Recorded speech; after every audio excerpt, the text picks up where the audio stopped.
Mike Douglas is Michigan's retirement coach.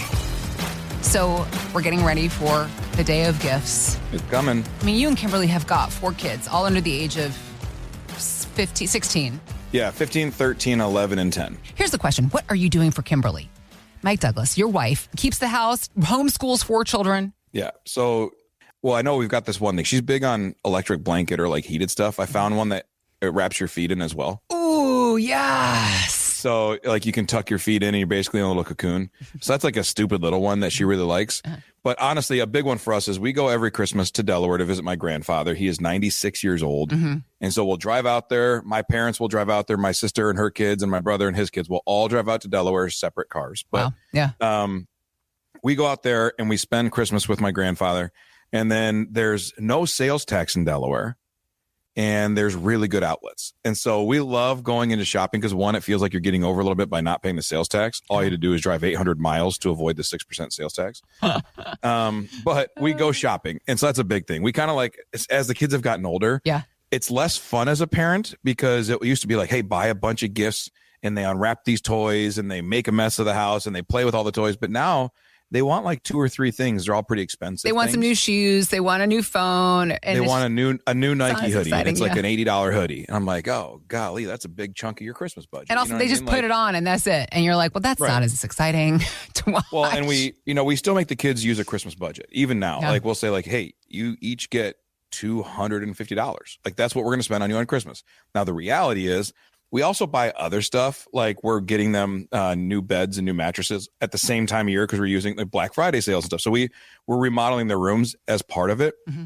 They'll get that.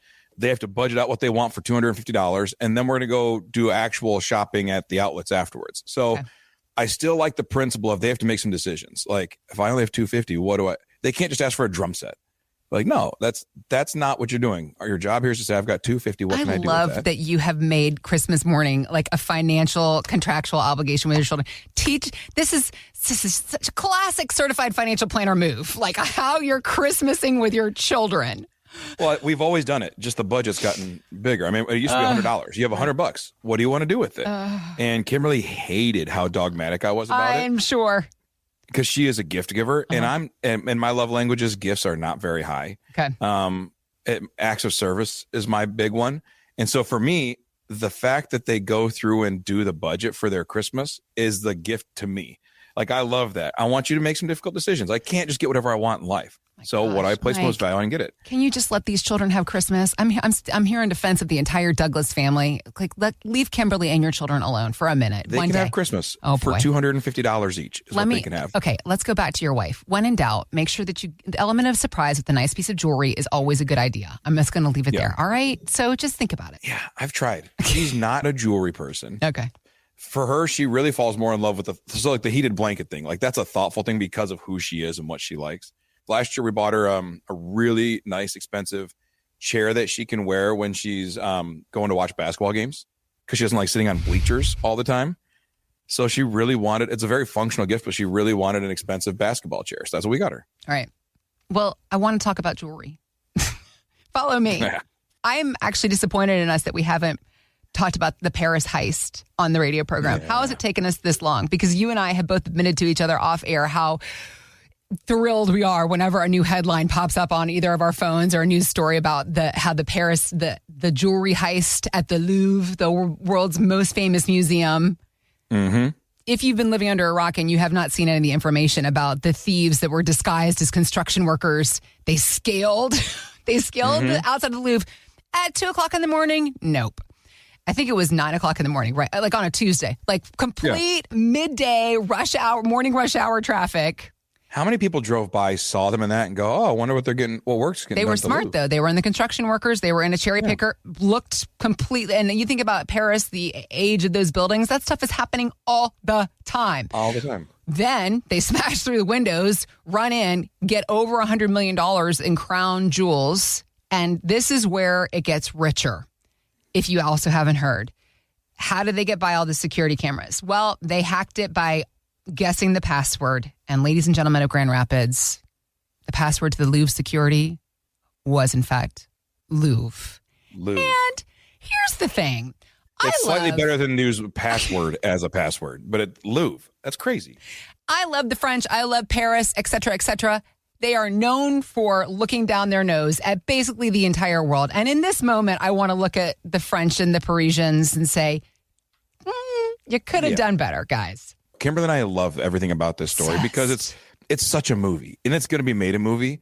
And the people that they've arrested are so good looking. It's crazy. And it's like, this is an Ocean's 11. It's it's White Collar, the show that Kimberly and I love so much. Like, it's any of these shows. And I told Kimberly, I said, imagine the adrenaline after the fact, right? Like, you rob the place, you get away, you get on the motorcycles, you scoot away, and then you're sitting around this house going, we just robbed the Louvre. The whole world's wondering who we are, where we are. And you're just sitting there with this French crown jewels, like just sitting in your pocket. Yeah, it's crazy. Bringing it to, as we always do, bringing it back to the work that you do.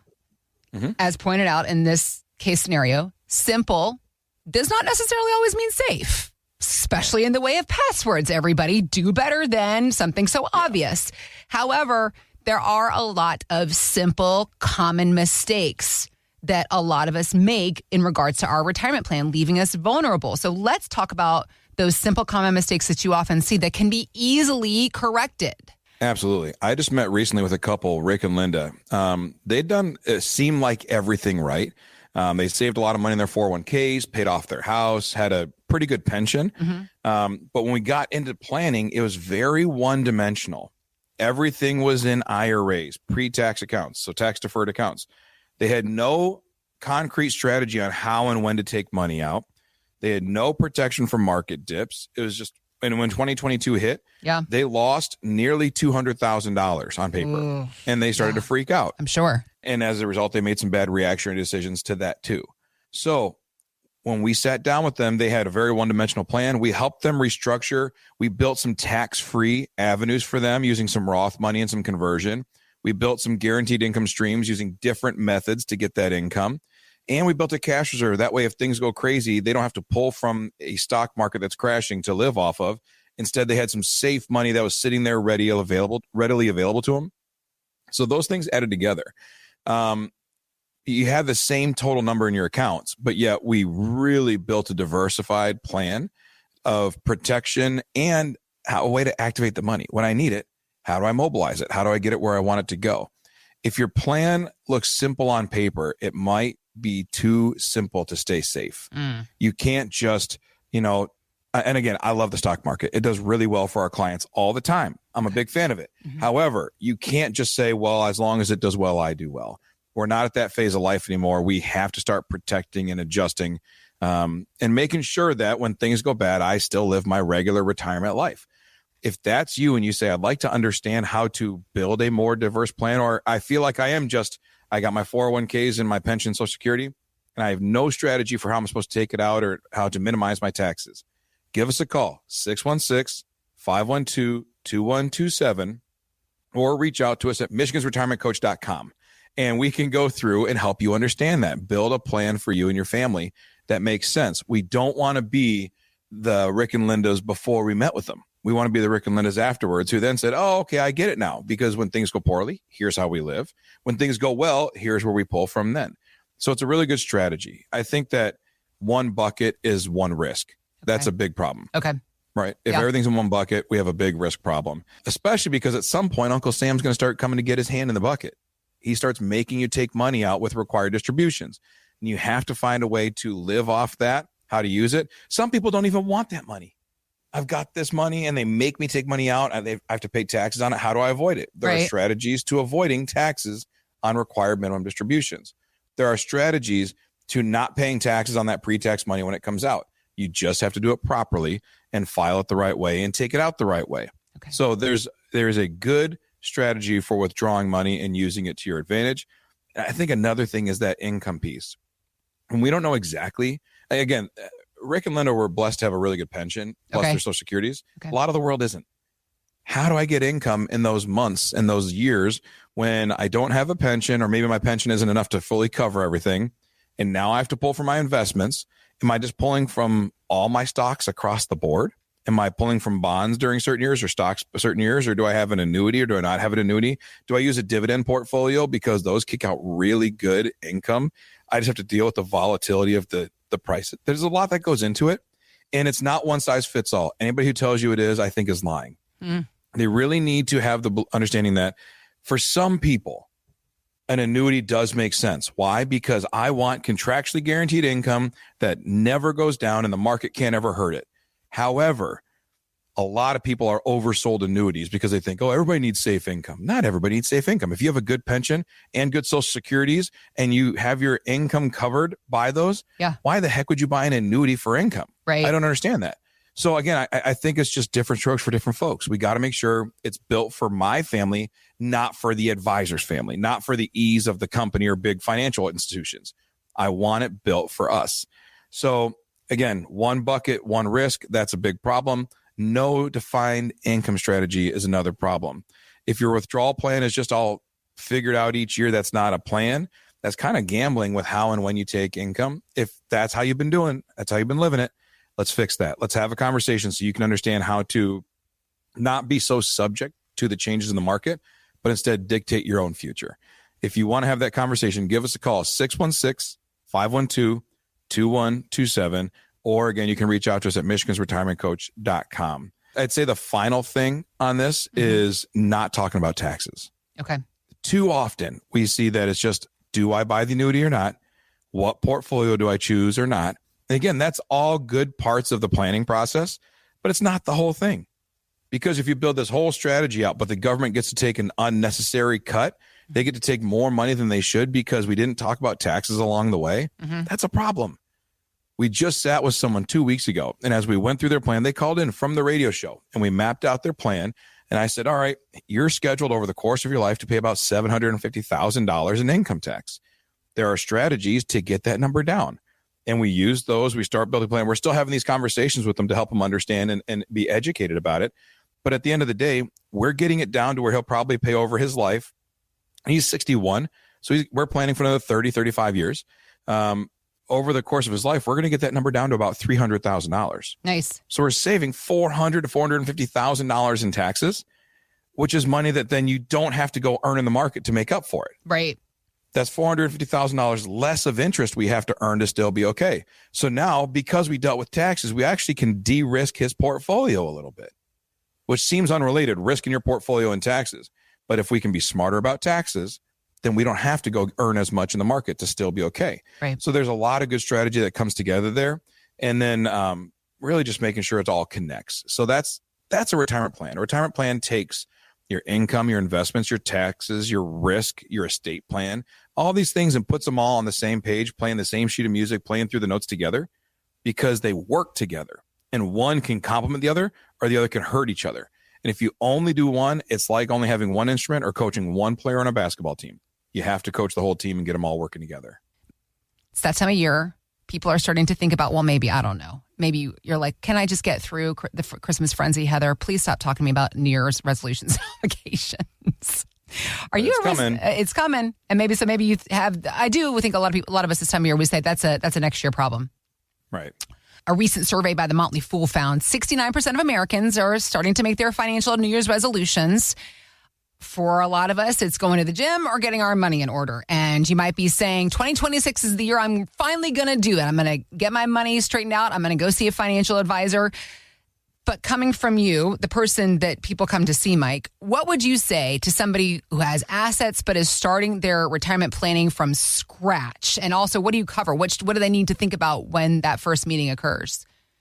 So when the first meeting happens, we really spend a lot of time. It's almost more like an interview, but not about money. Okay. About life. That's interesting. So they say, like, when you come to goal setting, like at the start of the year, there's 4 major F's that you deal with: faith, family, fitness, and finances. Yeah. Right? Do you want to grow closer or deeper in your faith? Do you want to fix your fitness in your body? Do you want to spend more time with your family? And then you got to straighten out your finances. Those are the way most of these things work. Mm-hmm. And if we don't plan for them accordingly, those are the things that we have the most regrets about in life at the same time. Right. Oh man, I could have worked out more. I could have spent more time with my kids. I should have straightened out my finances so I didn't have to work as much. There's all these things. When we sit down to build a retirement plan, it's very little about the finances. It's about, all right, let's understand who we are as people, mm-hmm. and what are our goals. Mm-hmm. I spent time with someone just 2 days ago, And this is our third time getting together. So we've met multiple times, and they called her from the radio show a few weeks ago. Yeah. And as we're talking about it, we just still hadn't gotten to a place of peace and understanding about finances yet. So there's a lot more psychology conversations than there are about, and it becomes from someone who's been through a lot of hurt in their lives. And when they go through a lot of hurt in their lives, that's a real thing. Yeah. And it creates really strong emotional ties to money. And it doesn't matter what spreadsheet I show you. It doesn't matter what stock portfolio I show you. If you've been through some difficult times in life, that is how you see the world. And now that you're retired and it's time to spend this money and live on this money and enjoy it, if you are still living in fear or scarcity mindset, that's fair. By the way, it's fair because of what you've been through. Your story matters, and it absolutely affects how you make decisions. So, I mean, for this person, she lost her husband very young, had to raise kids, had to work, had to do all these things. And that's tough. That's really, really tough. And it's a painful thing to go through, and it makes you a really tough person. Yep. I'm saying that in a good way. Like, not like tough to deal with, but like you're tough. You have resolve. You have grit. You have to fight and claw for everything, your family, your finances, your faith, your fitness, everything. You have to fight and claw for it because you're by yourself. And that's what it did. It created really, really strong resilience in this person. And to hear her story today of where she sits, I've only known her for a few weeks, and I'm super proud of her. I think it's incredible what she's accomplished. And the way she's been able to lean into her faith and really work herself out of a tough hole is really good. Yeah. That has nothing to do with money. Right. And so you think like, well, what do I need to bring to that first meeting? Bring your true self, bring yourself, and let's talk about it.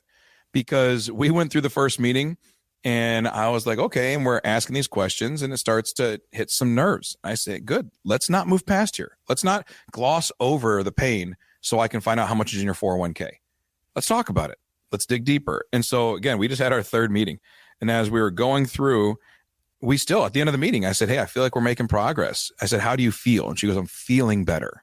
Okay. I feel like I'm getting closer to peace. I say, good. We still have not built a full retirement plan for her. Because who cares? Right. Like, who cares what positions I'm going to choose to put them in as far as what ETFs or mutual funds? Do you trust? And if you don't have trust, you don't have peace.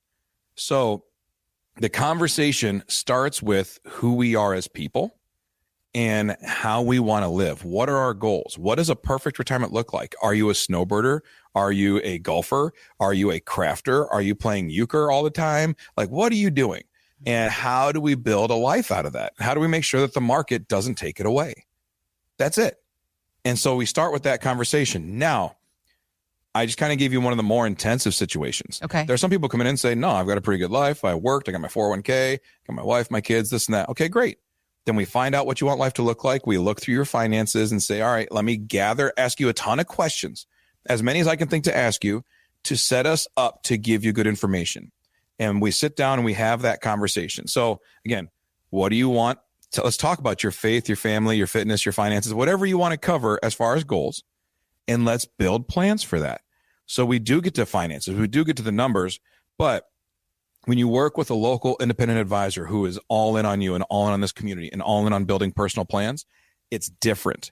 It is not a sales pitch. It's not pressure.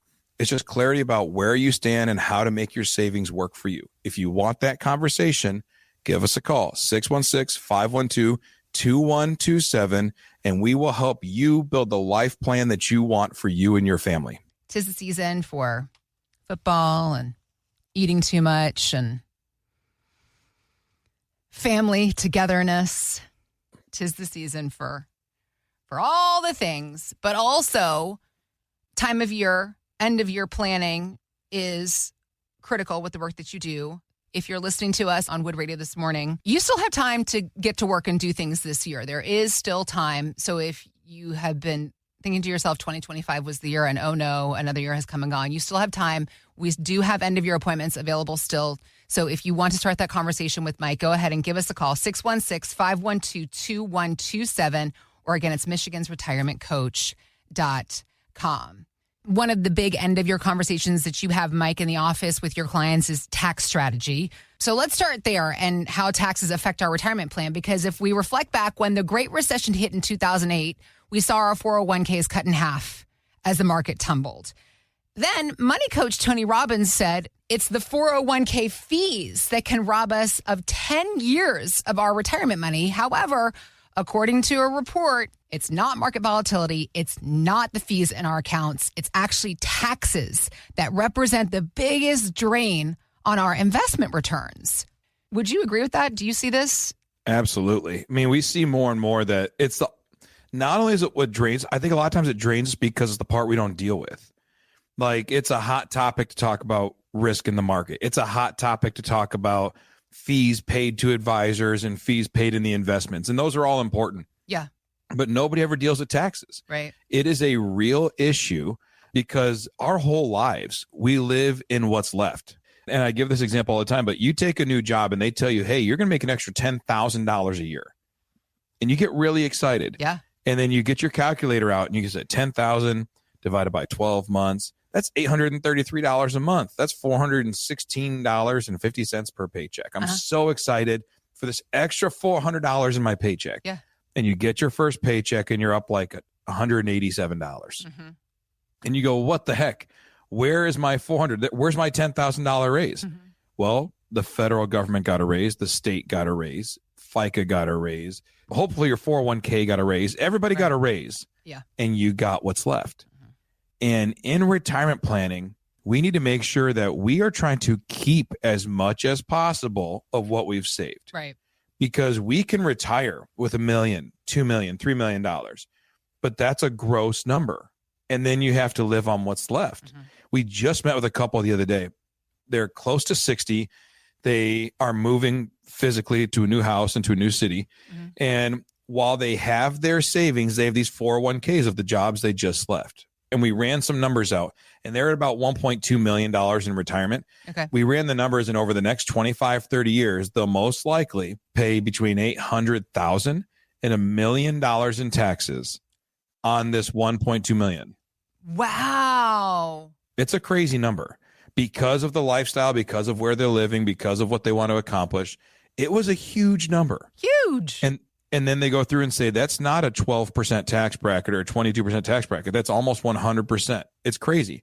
So we ran some planning and we did some strategies, and we basically built out a strategy that said, all right, investments matter, risk matters, but for us, taxes matter a lot. We want to keep as much of this 1.2 as possible.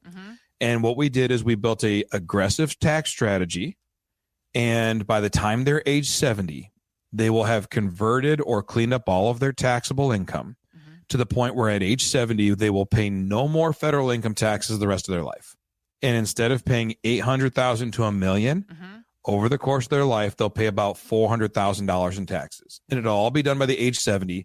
And then they will have a completely tax-free retirement after age 70. Wow. This came from the fact that when we were talking, they said, how should I invest my portfolio? And I said, well, we should first of all not overpay in taxes, because your rate of return goes way up if you don't pay a ton in taxes.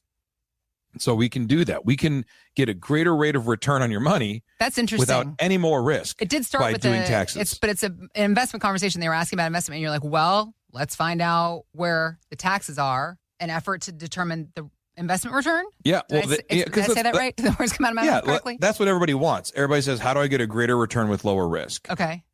Right. And then the next question is, do I get an annuity or not get an annuity? Which, again, those are good conversations to have. Yeah. But if you earn 10%, but the government gets to rip out 3%, you really have what we call an after-tax return of 7%. Right. But nobody has these tax conversations. If you've saved a lot, but you've never looked at the tax side of your retirement, it's time. Taxes could be quietly, but consistently your biggest expense. If you want to have a conversation about your tax situation, understanding what it looks like for the future, give us a call, 616-512-2127, or reach out to us at michigansretirementcoach.com, and we can help you understand. The first thing is we have to map out what your taxes will be the rest of your life. Because without that plan, and we only know so much, right? But we know the laws, we know what we have now and what they're projected to be. Using those numbers, here's what you're projected to pay in taxes. How can we shrink that number? So if we can say, golly, over the course of your life, you can pay $300,000 less in taxes. And with the same rate of return, now you have an extra $500,000 to $1 million in your portfolio. Not because we increased risk, not because we increased rate of return. You just kept more of what you saved. I think that's a great place to start. Mm-hmm. Think about your first ever 401k. I remember when Kimberly and I started our first 401k, we were investing and we had 2 young kids. Mm-hmm. And Gavin and Zach Gavin was probably 3. Zach was like 1.5 maybe. Mm-hmm. And at that phase of life, everything's crazy expensive. Mm-hmm. Now, we didn't know what crazy expensive looked like because now we have 4 almost teenagers. And we live in the world that it is now where gas is $3 a gallon. Hyperinflated. Yeah. Back then, it felt crazy expensive because of diapers and because of all the stuff we were trying to do and build a business. And we sat down and decided to sacrificially save. And the sacrificial saving was going to be about $50 a week. And it was a sacrifice. Mm-hmm. It was like for our future. Mm-hmm. And if you're out there and you're listening, you've had these conversations, you remember your first 401k. Mm-hmm. And you sit at the dining room table and you figure out how we can possibly save $50 a week. Mm-hmm. And we did. And I remember telling her, this is going to be so great. Like, now we're going to do it. We're going to get our match. We're going to start building something really special. And we did it. And we got our first quarterly statement. And I'm thinking, here's where we find out that we're rich. And after a quarter of sacrificially saving and living on less, $500. We had $350. Aww. And I looked at Kimberly and said, what the heck did we even do this for? Like, we could have used this $350. Yeah. But $350 turned into $1,000. And then it turned into $5,000. It turned into $10,000. And then eventually it turned into $100,000. And as it grows and it continues to grow, I don't want to forsake how much of a sacrifice we made. Like, think about how long it took to get to $100,000. Mm-hmm. It took years to get to $100,000. At a point when it was harder to save than ever, we sacrificed to save. And a lot of our listeners have done that. They've sacrificed to save during hard years. But yet, because of lack of tax planning, we may pay an extra $100,000 to $300,000 in taxes. It's not just the number you're paying. It's the 10 to 15 years of saving that you did that just gets thrown away because nobody's willing to talk about taxes first, investments second. Because the average financial advisor just says, I work for this big box firm, or I don't do taxes. I'm an investment guy. You got to go talk to a tax guy. The tax guy says, I'm not an investment guy. I can't help you there. And as a result, you're chasing your tail and still paying more taxes. We just want to live a life where I pay as little taxes as I can over the course of my life. I don't give away 10 years of savings because nobody will help me build a tax strategy. And I don't have to risk up my portfolio to get more money. Mm-hmm. This is retirement savings. Market volatility is not your only risk. Yes, the dips will happen. 2008 happened and it will happen again. Mm-hmm. But when you draw money out of your accounts, how is it taxed and what does that affect me long term? The market eventually gives back. The IRS doesn't. Remember that. If you stay in the market, it will give it back. The IRS is not altruistic. They will not give it back. Mm-hmm. Fees are part of the plan. Paying too high of a fee on your variable annuity, paying too much for your money management, those are fees. But we're talking about, should I pay 1.5% or 1% in fees, right? That's kind of what we're trying to split hairs on. But yet we may pay an extra 20 or 30% in taxes. I just think that we're missing the boat. Okay. You can't avoid taxes entirely, but you can outsmart them. But you need to work with someone, a CFP or someone who really specializes in taxes. And this is where we're changing lives. We build plans that aren't just investment focused. They are tax integrated. If you're talking to someone and they are only rates of return, they are only annuity, they are only stock portfolios, and they will not talk taxes, it's time for a second opinion. If you'd like to see what that looks like, give us a call, 616-512-2127 or michigansretirementcoach.com. All right. So taxes, obviously, you're impassioned about that. But let's talk about the bigger conversation and the income planning and the strategy as far as our emotions in our retirement, because the number one fear in retirement, it remains the same year after year, study after study. We're afraid we're going to run out of money. However, that fear can often spawn another fear, which is the fear of spending our money. We're so afraid that we're going to run out that we clench on, and then we end up at 80 years old with more money than we ever had. So wealth manager Jeffrey Levine was telling the Decoding Retirement podcast, this is often where a financial advisor can help. This is what he said. if you don't spend through it and you die with like $10 million, you've not followed your plan. It's a failure of your plan. It's a failure to the upside, which is certainly a lot better than running out of money. But if your goal is, I want to leave my kids $1 million and then everything else I want for my spouse and my enjoyment during retirement, then you've got to periodically reevaluate how things have gone versus what your initial set of expectations are. And in many cases, you can spend more than you originally planned because when you start retirement, you're often conservative in case you happen to retire in a bad market scenario. So how often do you review with your clients their spending plan for retirement? And then also, what do you say to them when they're clearly not spending enough? Because I know that this happens a lot. Oh, yeah. This is a ton. And our biggest fear as a firm is that people die with more than they ever lived with. Mm-hmm. No, because for you, that means you haven't done your job well. Correct. Yeah. Right. I mean, it means as the person, like if you're the person who saved the money, yeah, you sacrificed, kind of going back into what we just talked about. You saved over the years. Mm-hmm. You put in the work, and I die and someone else reaps the benefit. So we really want to build a proactive spending strategy. And that does come from the tax conversation, right? We really analyze taxes. We make sure that these are dealt with. But why? Why do we deal with taxes? Why do we do income planning? So you can live the life that you've been dreaming of. You snowbird when you want to snowbird. You go golfing. You build a kitchen. You do the remodel. You do whatever you want to do. Why? Because it's all planned out. It's line by line, is detailed. Mm-hmm. I have some clients, Tom and Linda. They have over $1.5 million saved for retirement. They were disciplined savers their whole lives. But when they retired, they couldn't bring themselves to spend it. And I say all the time, it's the leopard doesn't change its spots just because it retired, right? Yeah. Like you're a saver, you're a saver. Right. You're a spender, you're Discipline. a spender. Yep.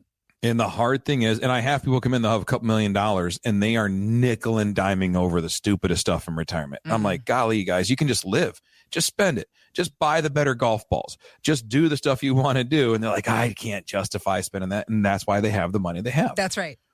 You have to have a comfort level. So what we try to do is we try to set up mandatory income for those who won't spend. Why? Because it's going to show up in your bank no matter what. It's not an option.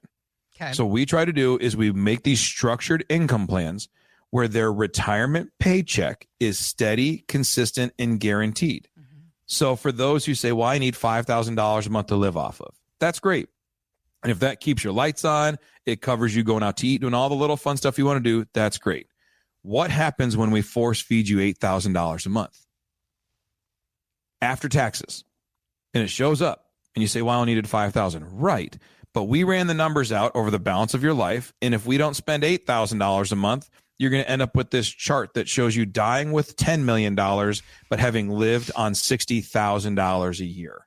What are we doing? Mm-hmm. So instead, what we do is we try to set up these force-fed incomes where it's coming to you.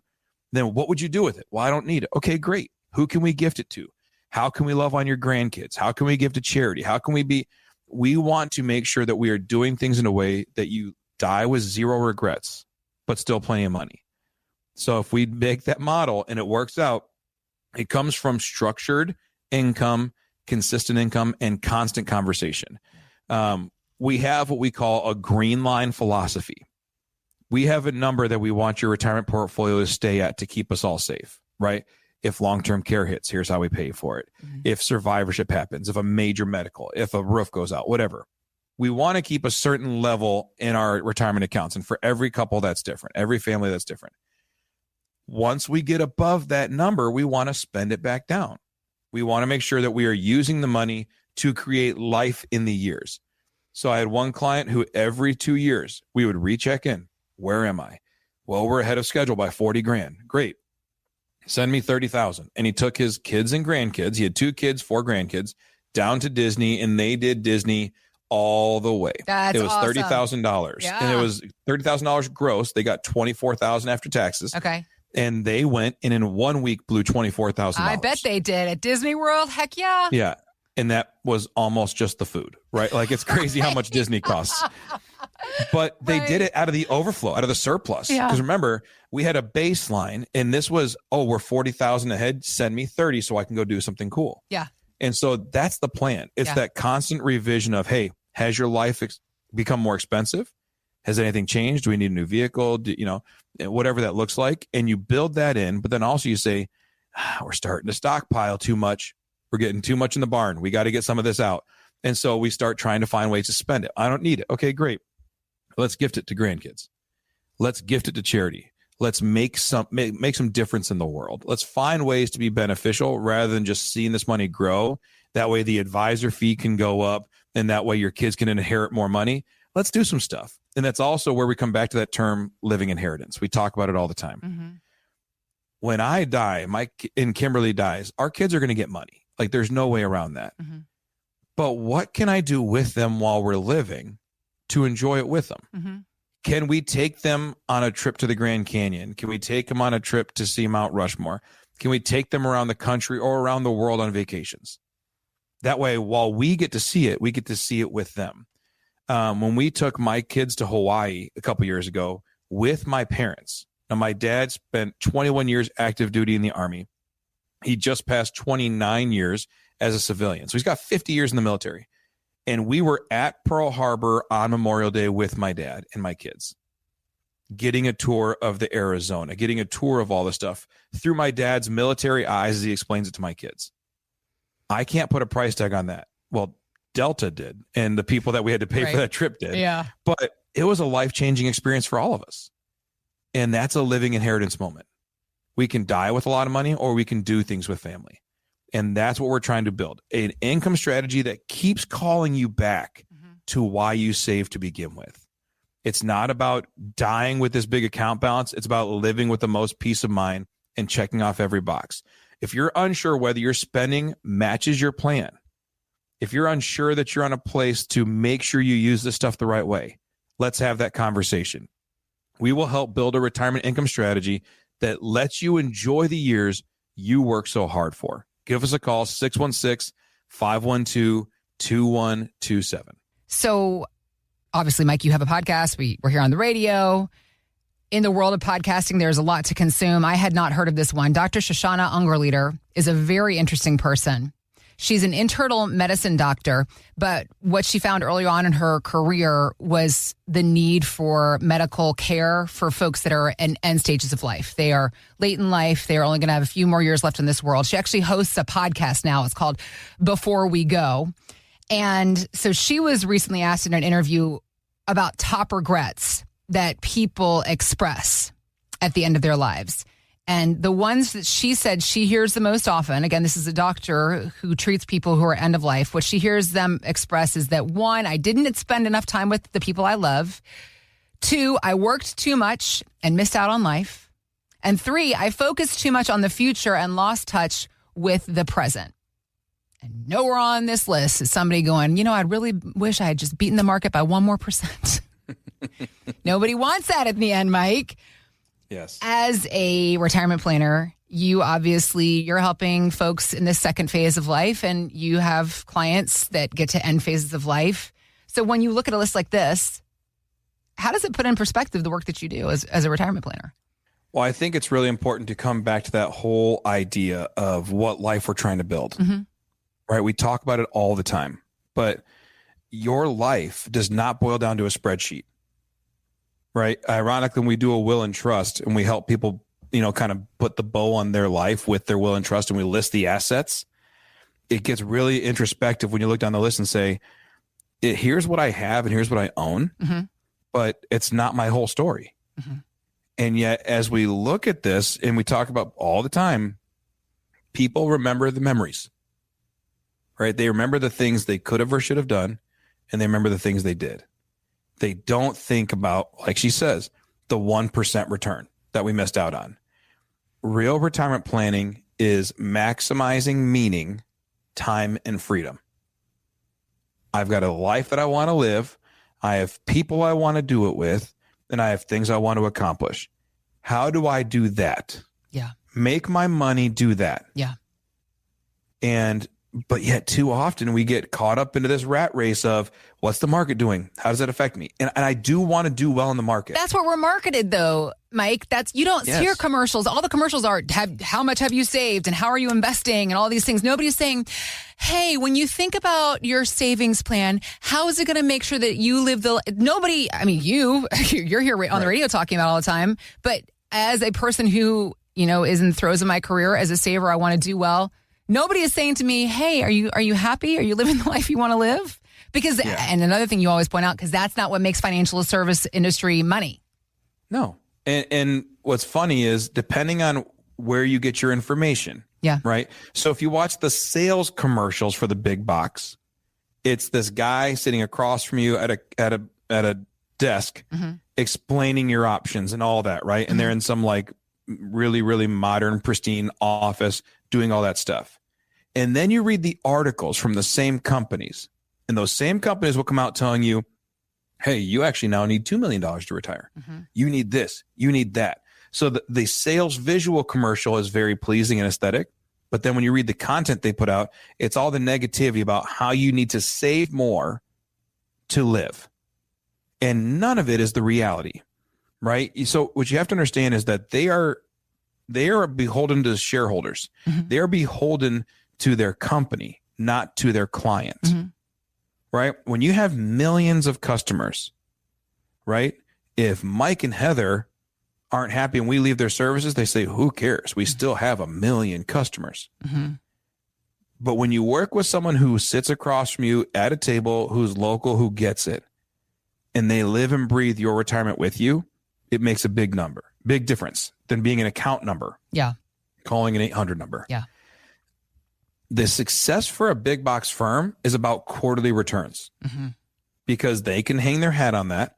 And that's a quantifiable thing that they like, because we can go back to shareholders and say, we did this for our clients. Therefore, we raised our assets under management to this level. And therefore, our company is valued at a higher number and shareholders get this return.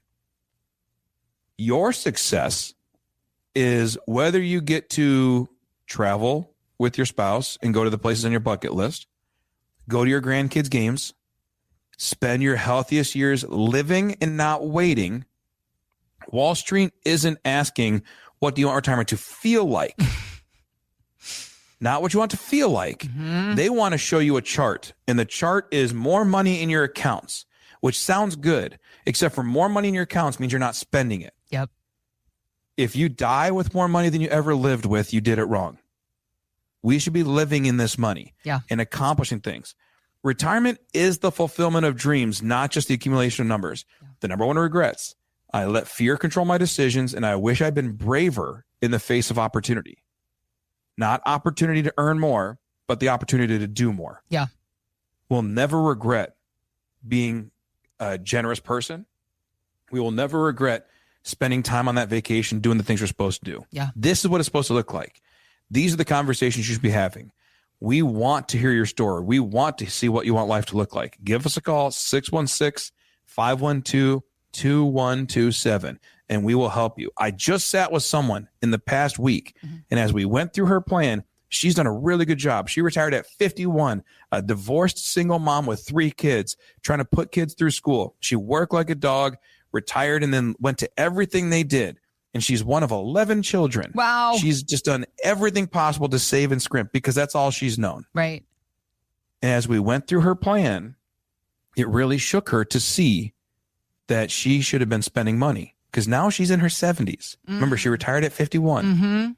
She's in her 70s. Her kids are now grown and out of the house. And as I'm telling her, hey, what do you want retirement to feel like? That's a question she had never been asked. So then she comes in and we go through and she just tells me her story, and she's very strong. You have to be strong to raise these 3 kids, to still retire at 51, to live a life. She's very strong. And we went through and I said, what do you want it to feel like? Well, I'd like to travel. I'd like to this, but everything had a but tied to it. And I finally said, it seems like you're a saver. She goes, yeah, I'm a saver. I've been a saver. And I said, why? Why are you still a saver? And she sat quietly and didn't have an answer. And after a few moments, she starts to cry and gets very upset with me now for making her cry. And because she's strong. Uh-huh. And I said, what's going on? And she said, I'm one of 11 kids. My oldest 2 siblings died young. My dad worked 3 jobs. He was the fun one. Mm-hmm. And so we didn't get to see the fun one a lot because he was always working. Yeah. My mom ran a very disciplined, structured house. With 11 children. She had to. Had to. And our whole lives has been survival. Yeah. I guess I still feel like I'm in survival mode. And I don't know why. Mm. So when I sat across and I said, we need to go from surviving to thriving. Yeah. You're 71. How much longer do you have to take these trips? We will get to a point in life where you won't take them anymore. This is your money. And this is when we start seeing the difference between a retirement account and a retirement plan. She was with a big box firm. And she could not get anyone to give her peace to take a trip, to make decisions, to buy the condo she's been wanting to get out of the deteriorating house she's in, because no one could walk her through the steps of how to do it. Yeah. We went through, and in 2 meetings, we were able to hear her story and show her proof that her life she wanted to live was there. She just had to take the step. If that's the thing you're looking for, peace of mind, confidence, and the ability to live the life you want, give us a call, 616-512-2127. Your peace, your life you want to live can be right on the other end of a couple meetings with a real financial planner. So one of the many reasons that people come to Life Plan Financial Design for a second opinion is because they actually have a current advisor that they're not happy with. And that could be because of lack of results, maybe poor customer service from that advisor. In the meantime, there are other people that have an advisor and might feel like everything's fine. And they might be saying to themselves, I don't know, should we get a second opinion? It seems like we're doing well. Either way, it's a challenging step for somebody to take. It's also one more thing to put on the to-do list, Mike. So let's talk about some of the red flags that you would say to somebody who is working with an advisor. If they were to see these things, that's when you would recommend they should maybe think to switch. Well, I think first is that when you work with an advisor, there is a feeling. Sure. Right? Like a comfort feeling, a peace feeling. Yeah. The world of client servicing has really changed over the past 40 to 50 years, like wildly changed. I remember when I was 14 years old, I was bagging groceries at L&L food centers. And when you bagged groceries at L&L, here's what happened. You came through a checkout line, you put yourself on the counter. The cashier scanned it. They passed it down to me at 14, and I bagged the groceries. And I talked to you while we bagged the groceries, and we had a whole conversation. And I'd be putting them on my cart, not back in your cart. Mm-hmm. I put them on my cart. And then when we were done and you had paid, if you wrote your check or whatever you did to pay, then we would walk out to your car and I would push the cart out to your car. I would load your car and I'd walk it back in. We weren't allowed to take tips. It was just what you did. It was a very personable experience. And we would do this in the snow, in the summer. It didn't matter, right? Like that's what uphill both ways. But I loved it. I thought it was great. I know you did. And now, for the most part, when you go to grocery stores, you go into a self-scan lane where you self-bag, you self-deliver, and then once you put the groceries in your cart, you take your cart and go put it into a cart corral. We didn't even have a cart corral at L&L because the baggers took your groceries out. Like, that's what we did. Mm-hmm. My daughter, Emmy, and I were just over at Meijer the other day. And as we went through and we have a cart and we're doing all this stuff and we're just grabbing some things on our date night out. And as we go through, I'm telling her the story of what it used to be like when I was bagging groceries. And now I've officially become the dad who is telling the stories. Back in my day. Like. Yeah. Back when people liked people, but we're going through. And she was like, well, why would you carry it to their car for them? I said, because that's the polite thing to do. Like, we would carry it out and we would deliver it and put it in their car. Yeah. And then she said this, she goes, that would be fun. You'd get to meet so many people. And I thought that's a great perspective because most people think like, I can't believe to carry their stuff. She's like, you get to meet so many people. Sweet Emmy. The service industry, whether financial or other, has gone way more distant and corporate and efficient. More people are being relegated to these 800 numbers or quarterly statements or online logins in a more distant relationship. Now, I love digital technology. I love the fact that if my client's traveling or I'm traveling, we can jump on a call remotely and still talk and catch up. Mm-hmm. I love that. I love that if you're in Florida snowbirding, you don't have to come back for us to meet. We can jump on a call real quick, a Zoom call, and we can talk. Mm-hmm. I think that's beautiful. And it's a great convenience thing. I also like that sometimes we can DocuSign things. If you're out somewhere and you need something signed, I can shoot it to your email, you DocuSign it, and it comes back. That's all really good. But the power of sitting down at a conference table with someone local who understands our life here in West Michigan, that's so much more valuable than the self-scan big box model, in my opinion. Local planning and local advising with global management power is the difference between a big box 800 number and working with someone who's local certified financial planner, lives this Michigan life, understands what a Michigan summer feels like. Like, that's completely different than someone who's out there big box, whatever, right? We have an office in Kentwood. If you want to sit down and have coffee and talk through retirement planning, we're here for that. Give us a call, 616-512-2127, and we'll talk about it. But just like Emmy talked about, we get the benefit of sitting with people from really across the state because we have this office here in Grand Rapids. We do have an office in Lansing and one towards Howell. But when we sit down with people from across the state, all different backgrounds, all different stories of life, what's interesting is most people have the exact same complaints about their current advisor or firm. Really? It's pretty consistent. Really? Which is funny because you think, man, people near Detroit and Lansing, same. Right. It's the same complaints. Interesting. And at the end of the day, it's this. The market's crazy and I don't hear anything. There's a lack of communication. Now, I think they're watching it. I'm pretty sure they're watching it. But unless I call in, I don't hear a peep. And that's frustrating.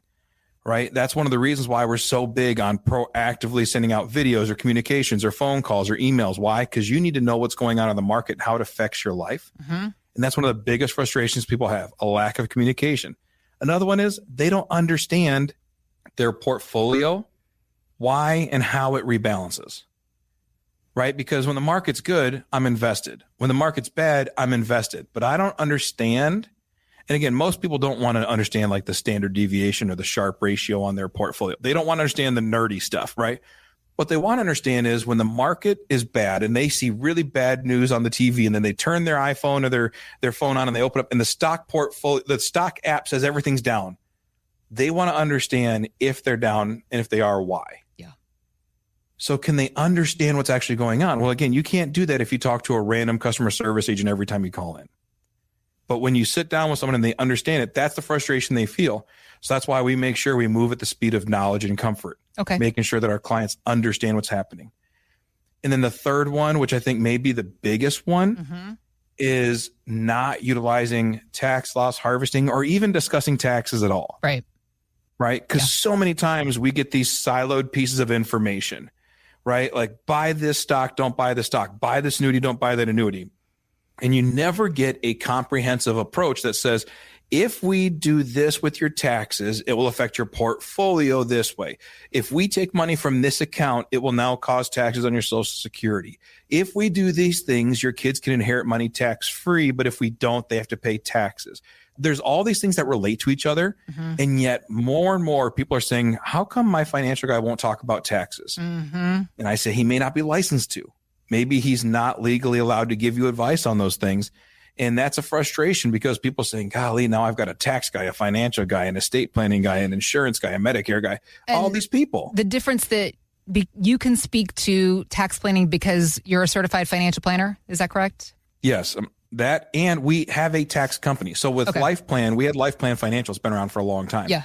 And so many of our clients were saying, hey, could you help us with taxes? That we started a tax company, Life Plan Tax Services. Okay. Got it. For this very reason. We do tax returns. We do small business bookkeeping and their 401ks. Why? Because these are the needs of our clients. And that's why we started doing estate plans, because our clients are saying, I don't want to go get another person. Can you just do my will and trust? Yep. And so we started doing these things. Why? Because it's your money. You've worked really hard to save so you could retire and live your life. And now you have to go chasing all these professionals. We don't want to do that. So what we did is we started offering these services for our clients. They don't come to us looking for stock tips. They want a retirement plan. Yeah. Something that covers it all, touches all the bases. They can trust it. They can lean into it and make major life decisions based on it. At LifePlan, we build peace of mind by educating clients on how and why they can retire. If you'd like that retirement document, that complimentary roadmap, give us a call, 616-512-2127, and we can help make sure you retire the right way. Mike and his team, they're here to help guide you through this process, because at the end of the day, the goal is that you're going to retire one time. But Mike and his team, they're retiring every single day or helping folks do that. So they got a wealth of knowledge in their pocket that they're ready to share with you. MichigansRetirementCoach.com is our website where you can go to start the conversation with Mike and his team, or click on the links we got posted in the show notes. Thanks for listening to Michigan's Retirement Coach with Mike Douglas. To learn more, visit MichigansRetirementCoach.com.